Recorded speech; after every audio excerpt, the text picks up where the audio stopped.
అందరికీ నమస్కారం. Welcome to our channel. వరద బాధితులకు బెస్ట్ ప్యాకేజ్ని ప్రకటించిన ఆంధ్రప్రదేశ్ సీఎం నారా చంద్రబాబు నాయుడు గారు. అయితే ఈ అంశంపై మాట్లాడడానికి మనతో పాటు ఉన్నారు సీనియర్ ఎనలిస్ట్ మధుసూదన్ రెడ్డి గారు. సార్ని అడిగి ఫుల్ డీటెయిల్స్ తెలుసుకుందాం. సార్ నమస్కారం. నమస్తే సార్, వరద విపత్తు బాధితులకు గతంలో ఏ రాష్ట్ర ప్రభుత్వం ప్రకటించినటువంటి పరిహారాన్ని ఏపీ సీఎం నారా చంద్రబాబు నాయుడు గారు ప్రకటించారు. అసలు ఆయన ఏం ప్రకటించారో కొంచెం డీటెయిల్స్గా చెప్తారా?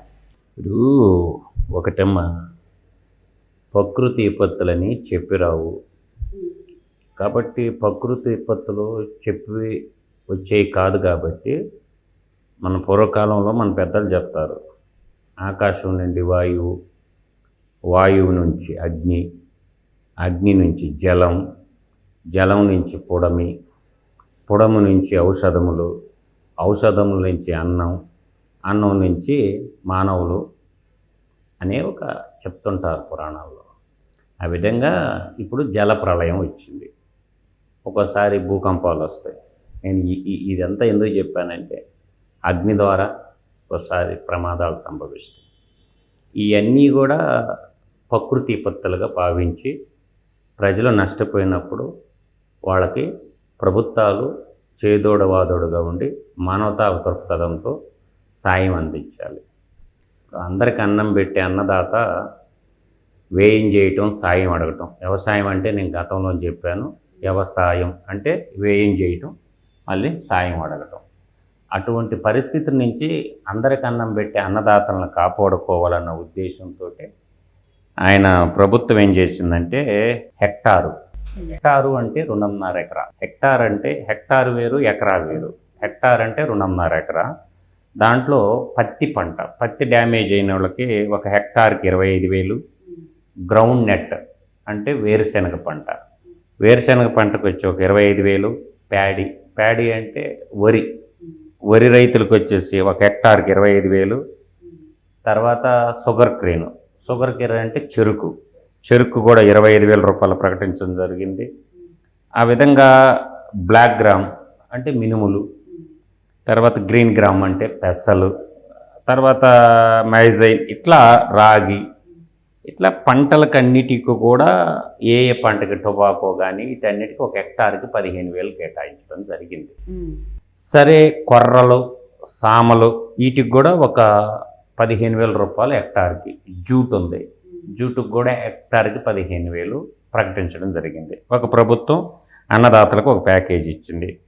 అన్నదాతలకే కాకుండా తర్వాత కమర్షియల్ క్రాప్స్ కూడా ఉంటాయి కొన్ని, వాటికి కూడా కేటాయించడం జరిగింది.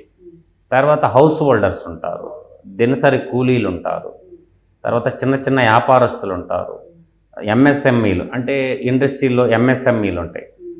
ఆటోలు డ్యామేజ్ అయినాయి, బస్సులు డ్యామేజ్ అయినాయి, 2 వీలర్స్ డ్యామేజ్ అయినాయి. ఏటిని వదలకుండా అన్నిటికీ ప్యాకేజీ ప్రకటించాడు. చాలా గొప్ప నిర్ణయం. ఒక దార్శనికుడు సీఎంగా ఉంటే ఏం జరగద్దు అనే దానికి తాత్కారమే ఇది. దార్శనికుడికి ఒక దరిద్రపు కొట్టు సీఎంకి తేడా ఇది అని నేను చెప్తుండా. అందువల్ల ఇప్పుడు కొంపలో నిద్రపోయేవాడికి ప్రజలు కష్టాలు ఉంటే 10 రోజుల పాటు కలెక్టర్ ఆఫీసులోనే ఉండి ప్రజల యొక్క యోగక్షేమాలన్నీ కంటికి నిద్ర లేకుండా ప్రజలకి అన్ని శాఖల వాళ్ళని సమన్వయం చేసుకుంటూ ఒకవైపు వరద నుంచి ప్రజలను కాపాడుకుంటా ఆహారం కానీ అందించడం అన్ని రకాల చర్యలు చేశాడు. ప్రపంచమంతా చూసింది. దాంట్లో కూడా వరదలో కూడా బురద రాజకీయం చేసిన ఒక రాజకీయ నాయకుడిని చూసాం, ఒక కాకరిని చూసాం, ఒక కలియుగ దానవుని చూసినాం, ఒక కలియుగ జగనాసురుని చూసాం మనం. అయితే ఇప్పుడు కేటగిరీ వైజ్గా చూసుకుంటే సబ్మర్జెడ్ గ్రౌండ్ ఫ్లోర్ హౌసెస్ ఇన్ 179 సచివాలయాస్లో సబ్మర్జెన్ అంటే అర్థం ఏంటంటే మునిగిపోవడం. గ్రౌండ్ ఫ్లోర్ లోపల మునిగినటువంటి 179 సచివాలయాల పరిధిలో వాళ్ళకి అందరికీ ప్యాకేజ్ ఇచ్చాడు. ఎంత ఇచ్చాడు? ఒక హౌస్కి 25,000. అంటే నీళ్ళల్లో మునిగినటువంటి గ్రౌండ్ ఫ్లోర్లో ఉన్నోటికి ఒక ఇంటికి 25,000 రూపాయలు అంటే మంచి ప్యాకేజీ. తర్వాత first floor and above houses in 179 సచివాలయాస్ ఇన్ సబ్మర్జెడ్ ఏరియాస్. ఎక్కడైతే 179 సచివాలయాల పరిధిలో ఫస్ట్ ఫ్లోరు దాని పైన ఉన్న వాళ్ళకి ఇంటికి 10,000 రూపాయలు ప్రకటించాడు. అంటే ఎక్కువగా డ్యామేజ్ అయింది గ్రౌండ్ ఫ్లోర్ కాబట్టి వాళ్ళకి 25,000 లెక్కనిచ్చాడు. పైన వాళ్ళకి ఏం చేశాడంటే 10,000 రూపాయలు ప్రకటించాడు. First floor, second floor. Submerged ground floor houses in other part of the state 10,000 per హౌస్కి ఇచ్చాడు. తర్వాత small establishment, kirana shops, hotels, submerged areas, అంటే చిన్న చిన్న కిరాణా దుకాణాలు పెట్టుకొని ఉంటారు కదా, నిత్యావసర సరుకులు అమ్ముకునేటటువంటి వాళ్ళకి 179 సచివాలయాల పరిధిలో ఒక్కొక్క షాప్ కీపర్ యజమానికి 25,000 రూపాయలు ఇవ్వడం జరిగింది. తర్వాత registered trade establishments and MSME, అంటే ఎంఎస్ఎంఈ అంటే medium scale, small scale industries ఉంటాయి. పరిశ్రమలు చిన్న చిన్న లేతి మిషన్లు పెట్టుకుంటారు, వెల్డింగ్ షాపులు పెట్టుకుంటారు, వైండింగ్, అంటే రిజిస్టర్డ్ ఎంఎస్ఎంఈలో 40 లక్షల లోపల టర్నోవర్ ఉండేటటువంటి ప్రతి షాపు హోల్డర్, ప్రతి ఎంటర్ప్రైనర్స్కి 50,000 రూపాయల ప్యాకేజ్ ఇవ్వడం జరిగింది. ఎంఎస్ఎంఈ అంటే అది. తర్వాత 40 లక్షల నుంచి అబోవ్ 1.5 crore దాకా టర్నోవర్ అయ్యేటటువంటి కంపెనీలు అయితే ఉన్నాయో ఎంఎస్ఎంఈ రిజిస్టర్డ్, దానికి ఒక్కొక్క దానికి 1,00,000 రూపాయల చొప్పున కేటాయించడం జరిగింది. తర్వాత టర్నోవర్ ఇక్కడ registered trade establishments and MSME turnover 1.5 crore below ఉండేటటువంటి వాటికి 1,50,000 రూపాయలు కూడా ప్రకటించడం జరిగింది. అంటే 40 లక్షల దాకా ఒక ప్యాకేజీ, 40 లక్షల నుంచి 1.5 crore దాకా ఉండేదానికి ఒక ప్యాకేజీ, తర్వాత 1.5 crore అబోవ్ ఉండేటటువంటి వాళ్ళకి 1,50,000 రూపాయల ప్యాకేజీ ప్రకటించడం జరిగింది. Damage 2 wheelers in submerged areas, అంటే ఎవరికన్నా 2 వీలర్ బైక్ ఉండి వరదల్లో మునిగిపోయి ఇంజిన్ చెడిపోయి ఉంటుంది కదమ్మా, అటువంటి రిపేర్ చేసుకోమని చెప్పి వాళ్ళకు కూడా 3,000 రూపాయలు ఈచ్ 2 వీలర్ వెహికల్కి ఇవ్వడం గ్రేట్ అసైన్మెంట్ ఇది. తర్వాత damaged motorised 3 wheelers in submerged areas, ఏదైతే 179 సచివాలయ పరిధిలో ఆటో వాళ్ళు ఎవరన్నా మునిగిపోయి అవి డ్యామేజ్ అయిపోయి ఉంటాయి కాబట్టి ఇంజిన్లు బోర్ చేయించుకోవాలి, ఇంజిన్ ఆయిల్ మార్పించుకోవాలి, వాళ్ళకి 3 వీలర్ ఆటోకు 10,000 రూపాయలు ప్రకటించడం జరిగింది. తర్వాత మనకి weaver community and artisan in submerged areas, ఈ ఏవర్ కమ్యూనిటీకి పర్ హౌస్ హోల్డ్కి 25,000 రూపాయలు ప్రకటించడం జరిగింది. తర్వాత చూసుకుంటే మనకి fishing boats with net partial damaged, అంటే బోట్లు పార్షియల్గా అంటే కొంచెం రిపేర్ చేసుకుంటూ వాడుకోవచ్చు, నెట్ కూడా వలలు కూడా డ్యామేజ్ అంటే ఒక్కొక్క బోట్ వాళ్ళకి 9,000 రూపాయలు ప్రకటించడం చేయడం జరిగింది. తర్వాత ఇంకా చూసుకుంటే మనం fish boats non motorised with net full damage, అంటే మోటార్ లేకుండా కొత్త బోట్లు ఉంటాయి, మోటార్ లైన్ బోట్లు అనమాట. నెట్ ఫుల్గా, అంటే నెట్ అంటే వల ఫుల్గా డ్యామేజ్ అయిపోయి ఉంటే 20,000 రూపాయలు ఫర్ బోటు. అంటే ఏంటంటే ఫిషరీస్ కమ్యూనిటీ, మత్స్యకార కమ్యూనిటీకి సంబంధించిన వర్గానికి సంబంధించింది ఇది ఒక ప్యాకేజ్ ఇచ్చాడు. Fish boat motorised with net full damage గానైతే ఒక్కొక్క బోటుకి 25,000 రూపాయలు, మోటార్ ఉండాలి, బోట్ ఉండాలి, స్పెసిఫికేషన్ మోస్ట్ నెట్ కూడా డ్యామేజ్ అయ్యి ఉంటే 25,000 రూపాయలు, అదొకటి ప్యాకేజ్ ఇచ్చాడు. తర్వాత fish farms desalination, restoration, repair, ఇది ఒక 18,000 ఒక హెక్టార్కి. అంటే చేపలు పెంపుకునే చెరువులు ఉంటాయి, హెక్టార్కి 18,000 చెప్పున. ఫిషరీ వాళ్ళు చేపలు పెంచుకుంటారు చాలామంది, అన్ని వర్గాల వాళ్ళు చేపలు పెంచుకు, దానికి 18,000 పర్ హెక్టార్, పర్ నాట్ ఎక్రా. తర్వాత live stock cows and buffaloes, అంటే లైవ్ స్టాక్స్ అంటే ఏంటంటే ఎనిమల్ జంతువులు, పాలు ఇచ్చేటటువంటి జంతువులు, ఆవులు కానీ బర్రెలు కానీ, కొన్ని ఏరియాలో గేదెలు అంటారు, కొన్ని ఏరియాలో బర్రెలు అంటారు, రాయలసీమ ఏరియాలో ఎనుములు కూడా అంటారు. 3 పేర్లు ఉంటాయి. అందువల్ల ఒక్కొక్క చనిపోయిన ప్రతి జంతువుకి 50,000 రూపాయల చొప్పున ఇవ్వాలని ప్రభుత్వం నిర్ణయం తీసుకుంది. I appreciate you CM. తర్వాత లైవ్ స్టాక్స్ బులక్స్ అంటే ఎద్దులు, వ్యవసాయం చేసే దాంట్లో ఎద్దులు చాలా గొప్ప పాత్ర పోషిస్తాయి కాబట్టి ఒక్కొక్క ఎద్దుకి 40,000 రూపాయలు ఇవ్వాలని అది కూడా నిర్ణయించడం జరిగింది. ఇది ఎనిమల్ హస్బెండరీ కింద వస్తుంది. తర్వాత మీకు చూస్తే లైవ్ స్టాక్స్ క్లేవ్స్ అనమాట. ఇట్లా కొంతమంది ఏంటంటే కొన్ని విధమైనటువంటి పెంచుకుంటారు, బాతులు డక్కలు ఇవన్నీ ఉంటాయి కదా పెంచుకుంటారు. వాటికి కూడా ఏం చేశాడంటే 25,000 ఇట్లా చేసుకుంటా ఉన్నాడనమాట. తర్వాత లైవ్ స్టాక్ షీప్ గోట్ అంటే మేకలు గొర్రెలు ఉంటాయి కదా, వాటికి ఒక్కొక్క ఎనిమేలకు వచ్చేసరికి మనకి ఎంత వస్తుందంటే 7,500 రూపాయలు ఇస్తున్నాడు. మంచి ఆలోచన, మంచి బ్రహ్మాండంగా పెట్టాడు ఇది కూడా. తర్వాత అంటే జీవాల మీద ఆధారపడేటువంటి పౌల్ట్రీ ఫామ్ అంటే లైవ్ స్టాక్లో పౌల్ట్రీ ఫామ్లో కోళ్ళు పెంపకం చేసుకునే వాళ్ళు ఉంటారు కాబట్టి వాళ్ళకు కూడా 100 రూపాయలు ఫర్ బోర్డ్ అంటే ఒక్కొక్క దానికి 100 రూపాయలు ఇచ్చాడు. ఇది మాత్రం చాలా జాగ్రత్తగా డీల్ చేయాలా, ఎందుకంటే ఏడ డూప్లికేట్ వ్యవహారం ఉంటుంది కొద్దిగా. కాబట్టి దీన్ని కొంచెం ఆలోచన చేసి ఇక్కడ ఆఫీసర్లు మేనేజ్మెంట్ కాబట్టి ఇది కూడా మంచిది. ఒక బౌడ్కి 100 రూపాయలు. తర్వాత క్యాటిల్ షెడ్ డ్యామేజ్. క్యాటిల్ అంటే మనకి దూడల్ని పెంచుకునేటటువంటి క్యాటిల్ షెడ్కి దానికి సంబంధించి 5,000 రూపాయలు పర్ షెడ్కి అది ఇచ్చాడు.